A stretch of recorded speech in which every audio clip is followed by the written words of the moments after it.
கன்னத்திலே வைக்கலாமா?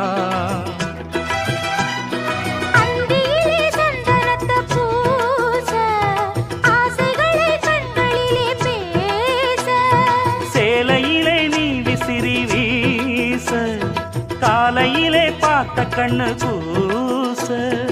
என்ன சுகமோ எப்ப வருமோ என்னென்னவோ பண்ணுதையா. மலையோரம் மாங்குருவி மாவிலையில் பாட்டெழுதி பாடுதடி.